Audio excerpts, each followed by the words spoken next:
Estamos estudiando, seguimos reflexionando en Dios, en su palabra. Estamos en Job, capítulo 38, versículos del versículo 4 al versículo 7. Dice el Señor: ¿dónde estabas tú cuando yo fundaba la tierra? Házmelo saber, si tienes inteligencia. ¿Quién ordenó sus medidas, si lo sabes? ¿O quién extendió sobre ella cordel? ¿Sobre qué están fundadas sus bases? ¿Quién puso piedra angular? Cuando alababan todas las estrellas del alba y se regocijaban todos los hijos de Dios.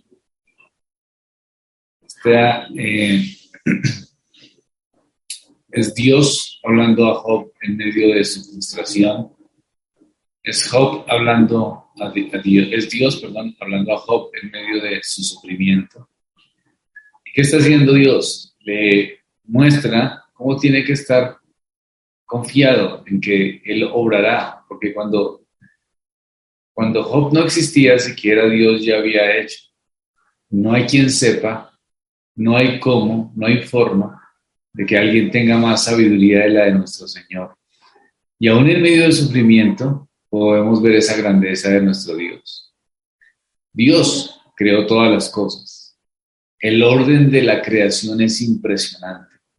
Como hablábamos antier, Dios creó y la creación es un testimonio de la existencia divina. La creación, todo lo que vemos a nuestro alrededor, es un testimonio de un diseño inteligente, de un diseñador. Es un testimonio de un Dios todopoderoso y soberano que actúa en la creación. La grandeza de Dios se manifiesta también en los seres humanos. Vemos la grandeza de Dios en la creación. Vemos la grandeza de Dios en el hecho de cómo somos los seres humanos y cómo Dios organiza, cómo el cuerpo físico, cómo Dios obra en el cuerpo físico y cómo es impresionante esto. Cómo la naturaleza espiritual, el alma, como un ente inmortal, es tanto como ilustra la grandeza de Dios. Pero también, niños, la grandeza de Dios también se manifiesta en la redención. ¿Qué quiere decir esto? Que Dios diseñó un plan para salvar al hombre. Es decir, el hombre en el huerto del Edén desobedeció a Dios y como consecuencia de esta desobediencia viene la caída y viene el pecado. Y Dios no deja al hombre en esa condición miserable, no lo deja sin esperanza, todo lo contrario, Dios obra. ¿Y cómo obra el Señor? Pues Dios obra en misericordia y da un plan para salvación eterna.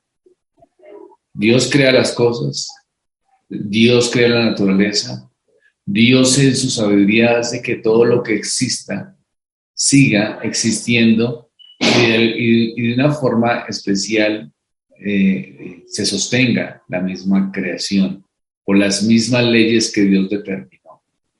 También Dios crea al hombre, el hombre con las características que tiene para desarrollar su mente, para poder subsistir en el mundo en que se encuentra. Todo eso es creación de Dios, pero no solamente el Señor se quedó con eso, sino que el Señor planificó de una forma misericordiosa y amorosa. Dios diseñó un plan para salvarlo.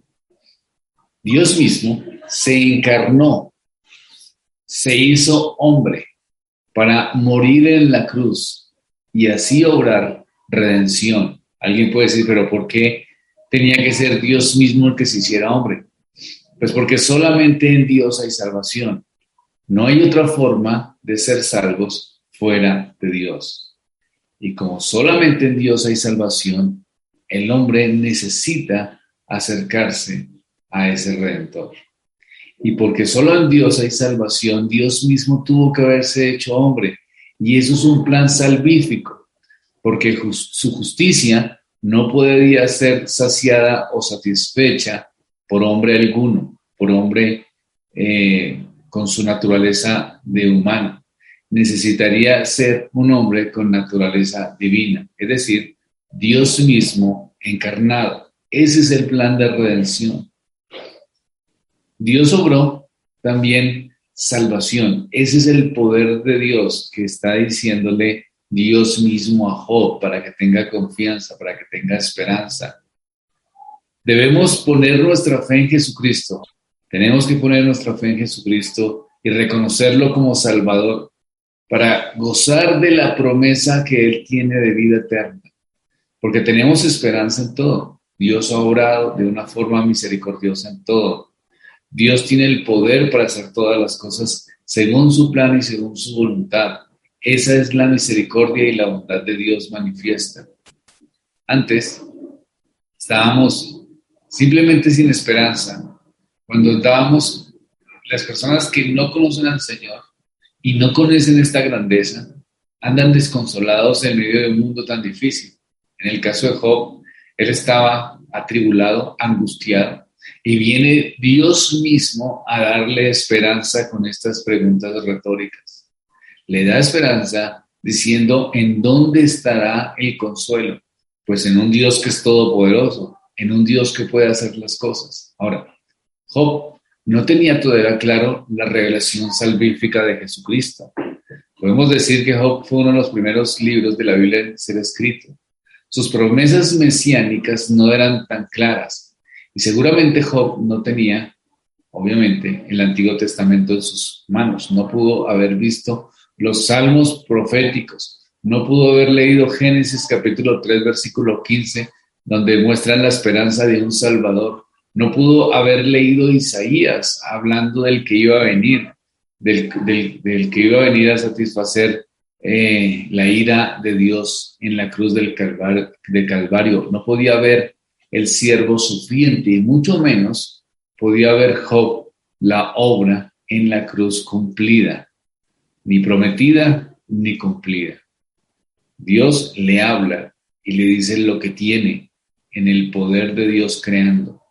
Pero nosotros, jóvenes, tenemos más visión, tenemos más claridad porque tenemos las Escrituras y podemos ver la promesa predicada desde el Antiguo Testamento y la promesa cumplida con la venida del Señor Jesucristo.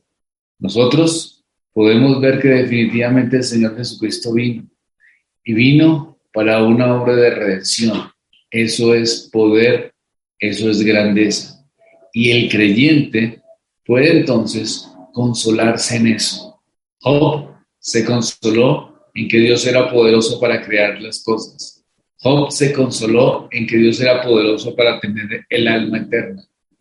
Nosotros nos consolamos en que Dios cumplió su promesa de mandar al Hijo. ¿Para qué? Para hacer un acto de redención. ¿Para quiénes? Para nosotros que somos pecadores. Ese es el poder de Dios. Y eso es lo que vemos. Y eso es lo que consuela el alma del creyente en medio de la aflicción.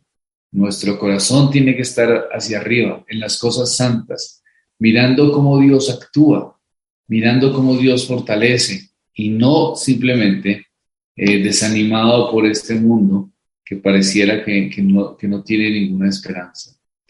¿Dónde estabas tú cuando yo fundaba la tierra?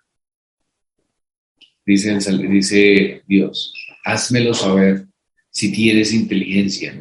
No tenemos la capacidad de comprender el poder de Dios, pero Dios tiene todo el poder. ¿Quién ordenó sus medidas? Si lo sabes, es tan poderoso que sostiene todo lo que existe. ¿O quién extendió sobre ellas cordel? ¿Sobre qué están fundadas sus bases? ¿Y quién puso su piedra angular? Cuando lavaban todas las estrellas del alba y se regocijaban todos los hijos de Dios. Ese es el poder de Dios obrando en salvación, es el poder de Dios obrando en creación, es el poder al favor de sus hijos, aún en medio de dificultades y adversidades como la que Job tenía. Todo tiene un propósito, en Dios todo tiene un propósito, así no lo entendamos, todo tiene un propósito. Y como veíamos, Job estaba consolado en que el propósito de Dios iba a ser cumplido y hecho según su santa voluntad a favor de su pueblo. Padre, gracias por que nos permites reconocer tu poder, Señor, en todo. Nos das esperanza, nos das consuelo, nos enseñas el camino a tomar. Perdónanos, oh Dios, y guárdanos de hacer las cosas, Señor, que no te agradan. Te pedimos, Señor, que nos des de tu misericordia y de tu bondad en todo tiempo y que nos enseñes sabiduría. Te pido por los jóvenes, por los niños, para que puedan ver tu poder aún en medio de momentos difíciles. Que vean tu grandeza en la creación, tu grandeza en lo que es la creación también del hombre y tu grandeza en la nueva creación, es decir, en la obra redentora de salvación. Gracias, oh Dios, en el nombre de Cristo. Amén. Dios los bendiga.